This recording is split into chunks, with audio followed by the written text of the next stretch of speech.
नमस्कार शेतकरी मित्रांनो, कृषी संजीवनी या यूट्यूब चॅनलमध्ये आपले स्वागत आहे।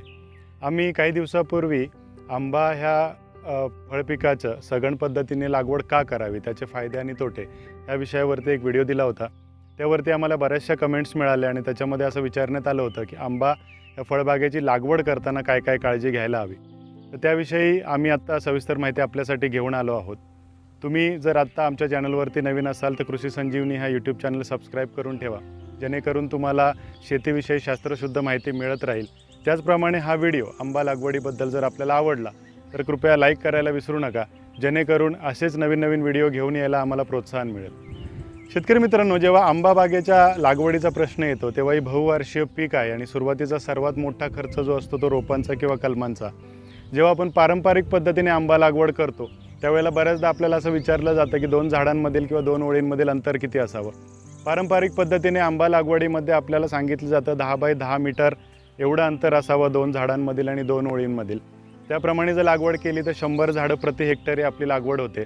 पण जर आता आपण पाहत असाल आधुनिक शेती किंवा इस्रायल टेक्निक किंवा जर्मन पद्धतीने जेव्हा लागवड होते तेव्हा सघन पद्धतीने लागवड केली जाते। त्याचप्रमाणे 5 बाय 5 मीटरवरती किंवा अगदी 3 बाय 1 मीटरवरती सुद्धा लागवड केली जाते। इथे आपण पाहू शकता, इथे केसर आंब्याची बाग आहे आणि हे जे अंतर आहे ते जवळजवळ 3 बाय 1 मीटर म्हणजे 2 ओळीतील अंतर 12 फूट आणि 2 झाडातील अंतर हे 4 फूट आहे। अशा पद्धतीने जेव्हा आपण आंबा बागेची लागवड करतो तेव्हा त्याचे काही फायदे आहेत किंवा काही तोटे आहेत, त्याची माहिती आपण एका वेगळ्या व्हिडिओमध्ये दिली आहे। वरती आपण लिंक पाहू शकता, त्या लिंकवरती क्लिक करून आपल्याला सघन आंबा बागेचे फायदे व तोटे ह्याची पूर्ण माहिती मिळून जाईल। शेतकरी मित्रांनो, 2 आंब्यातील अंतर किती असावं ह्याची जर सविस्तर माहिती आपण घेतली तर झाडाचा सरासरी व्यास हा किती होतो हे महत्त्वाचे आहे। त्याचप्रमाणे जेव्हा पारंपरिक पद्धतीने आपण आधी आंबा बाग लागवड करायचो तेव्हा जी झाडं असायची ती मोठी व्हायची, ती बाग 30 ते 35 वर्ष आपण टिकवायचो। त्यामुळे झाडाचा जेव्हा घेर मोठा होतो तेव्हा 10 बाय 10 मीटरचं जे अंतर आहे ते परिपूर्ण होतं। पण जसं की आता आपण पाहतो आपल्याला कमी वेळेमध्ये जास्त उत्पन्न घ्यायचं असेल, त्याचप्रमाणे आपल्याला झाडाची प्रॉपर छाटणी करून किंवा विरळणी करून चांगल्या प्रतीची फळं जर घ्यायची असतील तर सघन पद्धतीने आंबा बागेची लागवड करणं हे शेतकऱ्यांसाठी फायदेशीर ठरतं। त्याचप्रमाणे 3 बाय 1 मीटर किंवा अगदी 3 बाय 2 मीटर किंवा 3 बाय 3 मीटर अशा पद्धतीने सुद्धा आंबा बागेतील 2 झाडांमधील किंवा 2 ओळीतील अंतर ठेवून आपण आंबा बाग ही शास्त्रीय शुद्ध पद्धतीने शेती करून यशस्वी करू शकतो। मित्रांनो, आंबा बागेच्या लागवडीचा तुम्ही विचार करताय, पण एक लक्षात ठेवा, जेव्हा सुरुवातीला लागवड होते तेव्हा हा फार खर्चिक विषय होऊन जातो। त्यावेळेला आपण जेव्हा बागेची लागवड करणार आहे त्यावेळेला जी आपण जमीन निवडतोय ती कोणत्या प्रकारची असावी हा फार महत्त्वाचा विषय आहे। आपली जमीन जर काळी निचऱ्याची असेल तर काही हरकत नाही आहे, जमीन निचऱ्याची असावी आणि 1 मीटरपर्यंत किंवा त्याच्या खाली मुरूम असेल तरी चालेल, अतिउत्तम। जमिनीमध्ये पाण्याचा निचरा चांगला होतो आणि आंब्याच्या बागेला याचा फायदा होतो। त्याचप्रमाणे बागेची लागवड करण्याआधी माती परीक्षण करून घेणं अत्यंत महत्त्वाचं आहे, कारण जमिनीचा सामू किंवा पीएच हा आपल्याला 6.5 ते 8 पर्यंत असावा।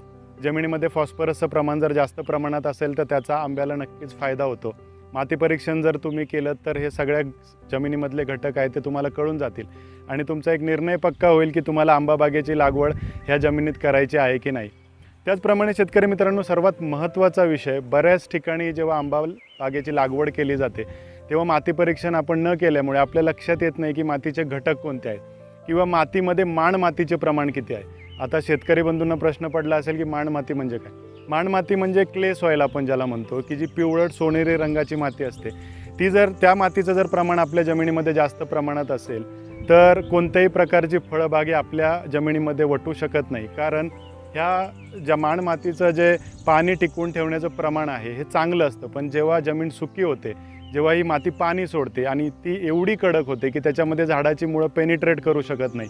त्यामुळे तुम्ही बागेची लागवड तर कराल, पहिले 2 ते 3 वर्ष तुम्हाला बाग व्यवस्थित दिसेल, पण त्याच्यानंतर तुमच्या असं लक्षात येईल की बागेला मोहर येत नाही आहे, बागेची वाढ होत नाही किंवा बागेला फळं लागत नाहीत। त्यामुळे जेव्हा दीर्घकालीन बहुवार्षिक कोणत्याही फळपिकाची लागवड आपण करत असाल तर माती परीक्षण नक्की करून घ्या आणि जमिनीमध्ये असणारे वेगवेगळे घटक तपासून घ्या आणि त्यानंतरच आंबा किंवा इतर फळबाग लागवड ही करायची की नाही याचा निर्णय घ्या। मित्रांनो, फळबाग पिकाची लागवड करायची किंवा आंबा लागवड करायची तर जमीन कशा प्रकारची असावी आणि माती परीक्षण करून घेणं अत्यंत गरजेचं आहे, हे आपण पाहिलं।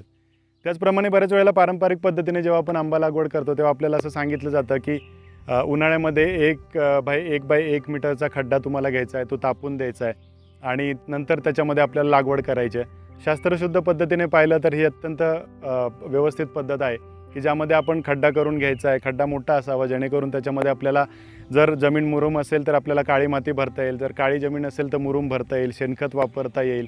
त्याचप्रमाणे खड्डा तापल्यामुळे नंतर बागेची जेव्हा लागवड होते त्यावेळेला रोगाचं किंवा किडीचं प्रमाण त्यामध्ये कमी राहतं. त्याचप्रमाणे फ्युजारियम विल्ट किंवा इतर करपा किंवा अँथ्रॅकनोज ह्याचा प्रादुर्भावही कमी राहतो. पण मित्रांनो, जेव्हा आधुनिक पद्धतीने आपण शेती करतो आणि इस्रायल पद्धतीने किंवा जर्मन पद्धतीने आपण सघन आंबा लागवडीचा जेव्हा प्रयास करतो त्यावेळेला जसं तुम्ही इथे पाहाल की 4 फुटावरती हे झाड आहे आणि 4 फुटावरती झाड जेव्हा आपली लागवड होते त्यावेळेला आपण 1 बाय 1 मीटरचा खड्डा घेणं हे आपल्याला इथे अशक्यप्राय आहे. तर अनुभवातून जेव्हा आपण ही सघन आंबा बाग लागवड केली त्यावेळेला आपण ह्यामध्ये पलटीचे म्हणजे नांगराचे 2 तास मारले होते. जेव्हा 2 तास आपण आलटून पालटून पलटीचे दोन्ही साईडला मारतो त्यावेळेला जवळजवळ आम्हाला 1.5 ते 2 फुटाचा खड्डा इथे मिळाला होता आणि त्याच्यानंतर आम्ही मजुराच्या सहाय्याने अजून 1.5 फूट खड्डा खाली घेतला होता. म्हणजे जवळजवळ आपल्याला 3 ते 3.5 फुटाचा खड्डा हा तयार झाला होता. फक्त खड्ड्याची जी रुंदी आहे ती आपण 1 मीटर ठेवली नव्हती कारण हे खड्डे फारच जवळ होते, तर ती रुंदी आपण 1.5 ते 2 फुटाची ठेवली होती. तर तुम्ही ह्या बागेची जी वाढ आहे, ही बाग आता 20 ते 22 महिन्याची बाग आहे, ह्या बागेची वाढ तुम्ही पाहू शकता. त्याच व्यतिरिक्त सगळ्यात महत्त्वाचा प्रश्न जो आहे ती लागवड कधी करावी. जर आपण जमीन तयार करून घेतली किंवा खड्डे एप्रिल मेमध्ये घेतले तर आपली जी लागवड आहे ती लागवड जेव्हा तापमान हे जास्तीत जास्त 30 ते 32 डिग्री सेल्सिअस आणि कमीत कमी 21 ते 22 डिग्री सेल्सिअस म्हणजे जे तापमानातलं व्हेरिएशन आहे ते कमी असेल आणि आर्द्रता 45 ते 50% असेल त्यावेळेला लागवड करायची. म्हणजे अगदी सोप्या भाषेत जर सांगायचं झालं तर ऑगस्ट ते सप्टेंबर महिन्यामध्ये आंबा बागेची लागवड करायला हरकत नाही आहे, कारण त्यावेळेला ढगाळ वातावरण असतं, 1-2 पाऊस होऊन गेलेले असतात, जमिनीची जी वॉटर लेवल असते तीही चांगली असते, हवेमध्ये आर्द्रतेचं प्रमाण चांगलं असतं. त्यावेळेला जेव्हा आपण झाडं आपल्या जमिनीमध्ये शिफ्ट करतो किंवा कलमांची लागवड करतो तेव्हा ओपन एन्व्हायरमेंटमध्ये म्हणजे हवामानामध्ये जेव्हा ती झाडं येतात तेव्हा लवकर एकरूप होतात.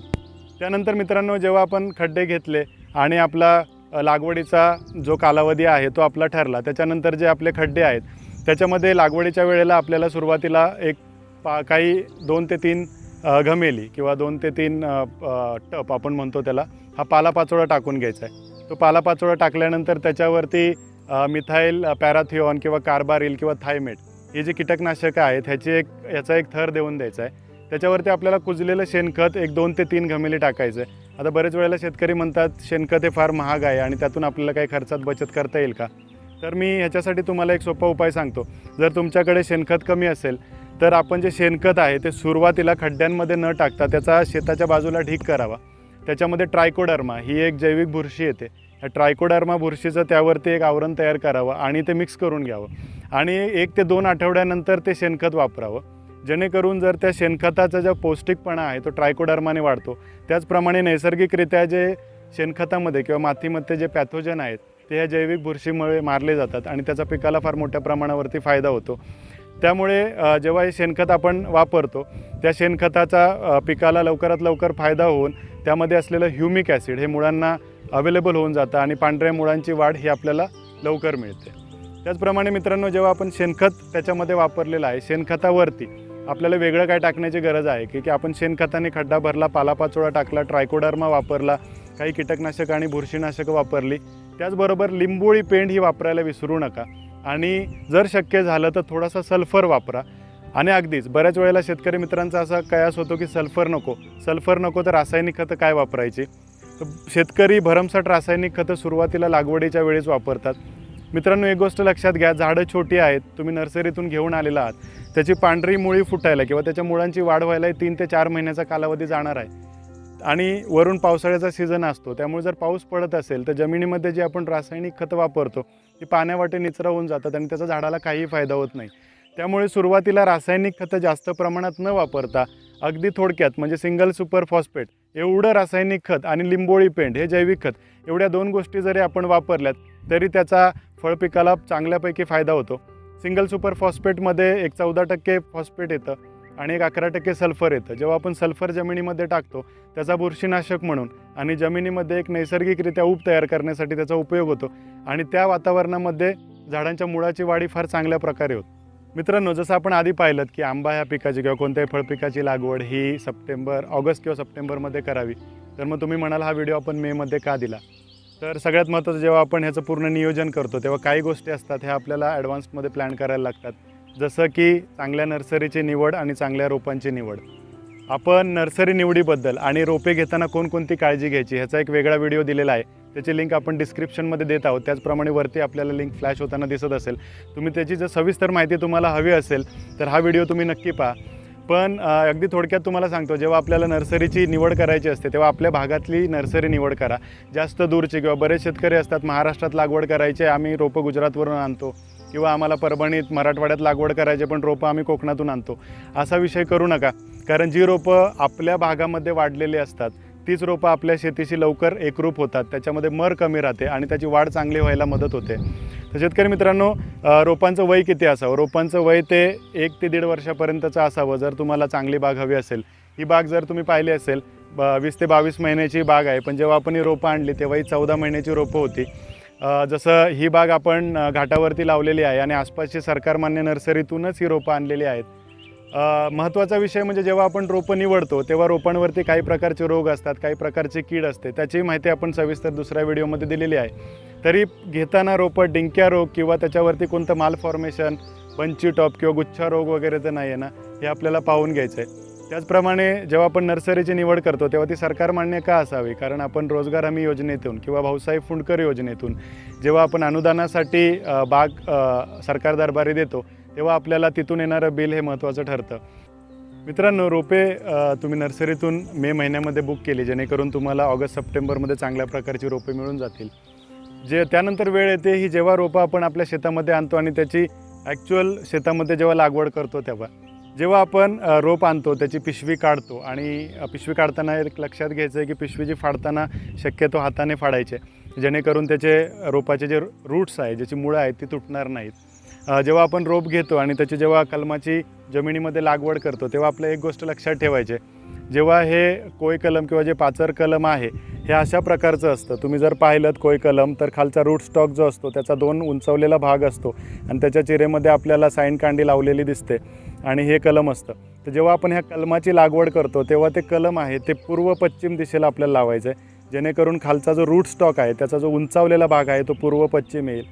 आता तुम्ही असं म्हणाल की पूर्व पश्चिम रूट स्टॉकचा भाग, उंचावलेला भाग आपल्याला का ठेवायचा आहे? कारण जेव्हा सूर्याची किरण डायरेक्ट त्या खोडावरती किंवा कलमावरती पडतात तेव्हा जर हे कलम पूर्णपणे एकरूप नसेल तर ते उखललं जातं, त्याच्यामध्ये रोगाचा प्रादुर्भाव होतो. डिंक्या रोगासारखा प्रादुर्भाव जर झाला तर हे कलम पूर्णपणे सुकून जातं. तेव्हा अगदी शास्त्रीय बाब आहे पण अगदी महत्त्वाची असल्यामुळे ह्या बाबीचा तुम्ही विचार करायला हवा. त्याचप्रमाणे बरेचदा शेतकरी विचारतात की जेव्हा आम्ही रोप लावतो तेव्हा ते रोप किती उंचीचं असावं?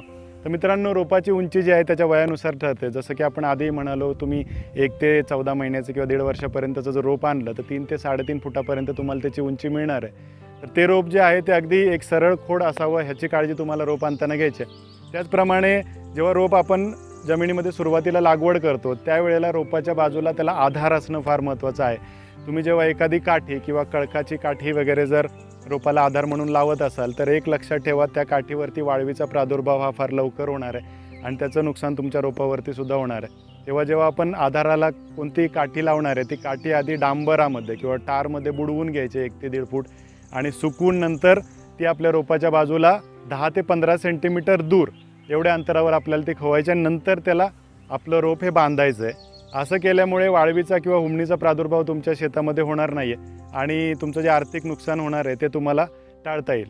त्याचप्रमाणे बरेच शेतकरी आम्हाला विचारतात की आंब्याची रोपं तर आम्ही लावली, मग त्याच्यावरती आच्छादन करणं गरजेचं आहे का, ऊन आहे वगैरे वगैरे. तर मित्रांनो, तशी काही गरज नाही आहे, कारण तुम्ही पावसाळ्यात ही रोपांची लागवड करताय, बऱ्यापैकी ढगाळ वातावरण असतं.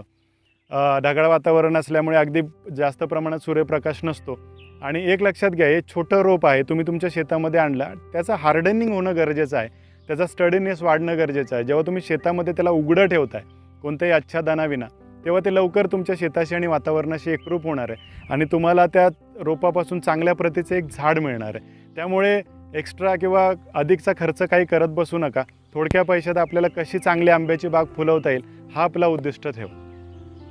तर मित्रांनो, कलमाची आपल्या शेतामध्ये लागवड ही आपण पाहिलीत. लागवड केल्यानंतर सगळ्यात महत्त्वाचा विषय येतो पाणी व्यवस्थापनाचा. बरेचसे शेतकरी आम्हाला म्हणतात नाही आमची ड्रीप आहे, आमचं ठिबक आम्ही टाकून ठेवलेलं आहे, आम्ही आंब्याची लागवड झाली की लगेच ठिबक चालू करून ठेवतो. अनुभवातून आलेलं एक छोटंसं ज्ञान आहे. जेव्हा आपण आंब्याची लागवड करतो तेव्हा त्याचे जे खाली पिशवी आहे किंवा त्याची खालची जी माती आहे ती जमिनीशी तुमची एकरूप झालेली नाही आहे. तुम्ही किती वरून माती टाकली तेव्हा जोपर्यंत त्याच्यावरती पूर्णपणे पाणी पडणार नाही आहे किंवा पाण्याचा पूर्ण निचरा होणार नाही तोपर्यंत ती माती जमिनीशी एकरूप होणार नाही. म्हणून हे अत्यंत महत्त्वाचं आहे की आपण जेव्हा सुरुवातीला आंबा बागेची लागवड करू तेव्हा तुम्ही 1 ते 2 वेळा त्याला सोडपाणी द्या किंवा सोडपाणी देणं शक्य नसेल तर त्याला आळी करून घ्या आणि त्या आळ्यामध्ये पाणी सोडा. बरेच जण आम्हाला सांगतात की जर आळी केली तर त्याच्या मुळाजवळ पाणी जाईल, मग त्याला मुळाला त्रास होईल, त्याचं कलम खराब होईल वगैरे वगैरे. मित्रांनो, मला एक सांगा, जेव्हा नर्सरीमध्ये आपली रोपं असतात तेव्हा त्याच्या मुळाला पाणी लागेल किंवा काय असं काही ठरवलं जातं का? ती पिशवीत असतात, पिशव्या पाण्याने भरल्या जातात, मुळं पाण्यामध्ये असतात किंवा त्याचं खोड पाण्यामध्ये असतं. तसं काही गैरसमज तुम्ही ठेवू नका. सुरुवातीला 1 ते 2 पाणी सोडपाणी द्या. त्याच्यामुळे काय होईल, तुमच्या जमिनीची माती आणि कलमाची माती ह्यांचं चांगल्या प्रकारे एकजीवीकरण होईल आणि त्याच्यामुळे तुमच्या रोपाला सफेद मुळी तयार करायला किंवा मूळ फुटायला त्याची मदत होईल आणि रोपं तुमची लवकरात लवकर तुम्हाला फुटवा देतील. त्याचप्रमाणे 1 किंवा 2 पाणी तुम्ही सोडपाणी दिल्यानंतर तुम्ही त्याला ड्रीप टाका. ड्रीप जेव्हा तुम्ही टाकताय तेव्हा 16 ते 20 mm लॅटरल तुम्ही वापरू शकता. त्याचप्रमाणे तुम्हाला जो ड्रिपर आहे तो त्याचा डिस्चार्ज किती असावा. बरेचसे शेतकऱ्यांचा हा प्रश्न असतो की आम्ही 5 ते 6 लिटर डिस्चार्ज ठेवतो. जर तुमची जमिनीची अवस्था आहे किंवा जमीन मुरूम आहे, काळी आहे, त्यानुसार हा विषय तुम्ही ठरवायला हरकत नाही आहे. पण जर हलकी जमीन असेल, निचऱ्याची जमीन असेल तर 12 ते 14 लिटर प्रति तास एवढं डिस्चार्जचं आउटलाईन ड्रीप तुम्हाला ठेवायचं आहे. सुरुवातीला 3 ते 4 तास आठवड्यातून 2 वेळा एवढं ड्रीप जर तुम्ही चालवलं आंब्याच्या रोपासाठी तर काही हरकत नाही आहे. 1 ड्रिपर प्रति झाड एवढंच पुरेसं होऊन जातं. कालांतराने जेव्हा आपली बाग मोठी होते, 2 ते 3 वर्षाची जेव्हा आपली बाग होणार आहे तेव्हा तुम्हाला हे ड्रिपर वाढवायचे आहेत. एका झाडाला 2 ड्रिपर असे जर तुम्ही ठेवलेत आणि 3 ते 4 तास जर आठवड्यातून 2 वेळा जर आपण ड्रिपर चालवू तर आंब्याला त्या पाण्याचा पुरेपूर उपयोग होतो. सर्वात महत्त्वाचा विषय असा असतो की आंब्याची जी लॅटरल आहे ठिबकची ती आंब्याच्या झाडापासून किती दूर असावी. सुरुवातीला जी तुमची लॅटरल आहे ती आंब्याच्या झाडापासून एक 5 ते 10 सेंटीमीटरच दूर ठेवा नवीन लागवडीच्या बागेनंतर. त्याच्यानंतर जेव्हा ही बाग तुमची मोठी होईल 1 ते 1.5 वर्षाची, 2 वर्षाची, तेव्हा ही तुमची जी ड्रीपची लाईन आहे ते झाडापासून काही अंतराने वाढवत जा, जेणेकरून पाणी जमिनीवरती जिथे पडते त्या दिशेने झाडाची मुळंही वाढत जातात आणि जेवढी झाडाची मुळं लांब तेवढी झाडामध्ये मजबूती जास्त आणि तुम्हाला फळाचं प्रमाण आणि फळाची प्रतवारी ही चांगली मिळणार आहे. तुम्ही जर इथे पाहिलं असेल तर सगळ्या पायपा ह्या झाडाच्या खोडाजवळ ठेवलेल्या आहेत. तसं नाही आहे, मध्ये ताक पेरलेला होता, तो ताक आत्ता काढला आहे, त्याच्यामुळे ह्या पायपा वरती घेतलेत. पण ॲक्च्युअलमध्ये ह्या पायपा झाडापासून 1 ते 1.5 फुटावरती आम्ही ठेवतो, कारण बाग आता आपली 20 ते 22 महिन्याची ऑलरेडी झालेली आहे. मित्रांनो, आंब्याची लागवड झाली शेतात आणि तुम्ही पाण्याचं व्यवस्थापन केलेलं आहे. त्याच्यानंतर बऱ्याचशा शेतकऱ्यांना आस लागते की झाडं फुटतील कधी. रोज जायचं शेतात, झाडं बघायची, अरे झाडं फुटली नाही, झाडं फुटली नाही. शेतकरी काळजी करायला सुरुवात करतात, आता काय होईल, एवढा खर्च तर केलेला आहे. माझी सर्वांना विनंती आहे की जेव्हा नवीन आंब्याची बाग आपण लावतो तेव्हा जर सगळं व्यवस्थित असेल तर 2 ते 3 महिने लागतात आंब्याच्या बागेला नवीन फुटवा निघायला. आणि जर तुमची जी रोपवाटिका आहे ती दूरची असेल किंवा ती कोणत्या तरी वेगळ्या वातावरणात वाढलेली जर रोपं असतील आणि ती जर तुम्ही आणली असेल तर अगदी 4 ते 5 महिन्याचा कालावधीसुद्धा जातो आंब्याच्या बागेला किंवा नवीन लागवडीला नवीन फूट निघायला. तर मित्रांनो, ह्याची काळजी करू नका, थोडी वाट पहा. तुम्ही जर व्यवस्थित आंब्याच्या बागेची लागवड केलेली आहे किंवा कलमांची लागवड केलेली आहे शास्त्रशुद्ध पद्धतीने तर 2 ते 3 महिन्यात किंवा अगदी 4 महिन्यापर्यंत तुम्हाला त्या बागेचा चांगला फुटवा मिळेल. त्यासाठी अगदी काही फवारणी वगैरे करण्याची गरज आहे का? तर आपण जर खतं व्यवस्थित वापरलेत, पाण्याचं नियोजन व्यवस्थित केलं आहे तर अगदी खत फवारणी वगैरेची गरज नाही आहे. पण तरीही अगदी जर तुम्हाला वाटत असेल तर लागवडीनंतर एक 30 ते 45 दिवसानंतर तुम्ही त्या झाडावरती नत्र, नॅफ्थॅलिक ॲसिटिक ॲसिड आणि ह्युमिक ॲसिड ह्याची मिक्स एक फवारणी घेऊ शकता. ह्याच्यामुळे झाडांना नॅफ्थॅलिक ॲसिटिक ॲसिडमुळे झाडांना फुटवा काढण्यास मदत होते. जर एखादं झाड तुमचं डॉर्मन्सीमध्ये असेल तर त्याचाही फुटवा लवकर निघतो आणि बागेची एका वेळेला फूट निघायला तुम्हाला ह्याच्यामुळे मदत होईल. मित्रांनो, आंबा ह्या पिकाची लागवड करण्यासाठी जमिनीपासून ते माती परीक्षण, त्याच्यानंतर खड्डे कसे घ्यावेत, पाणी व्यवस्थापन कसं करावं याची परिपूर्ण माहिती आपण पाहिली. आपल्याला अजून काही माहिती हवी असेल तर कृपया कमेंट सेक्शनमध्ये नक्की लिहा. त्याचप्रमाणे शेतकऱ्यांसाठी टेक्निकल आणि शास्त्रशुद्ध पद्धतीची माहिती आम्ही वेळोवेळी घेऊन येत असतो, जेणेकरून शेतकऱ्यांना कमीत कमी खर्चात जास्तीत जास्त उत्पन्न कसं घेता येईल. तुम्हाला जर अशी माहिती आवडली तर कृषी संजीवनी या यूट्यूब चॅनल नक्की सबस्क्राईब करा आणि व्हिडिओला लाईक करायला विसरू नका.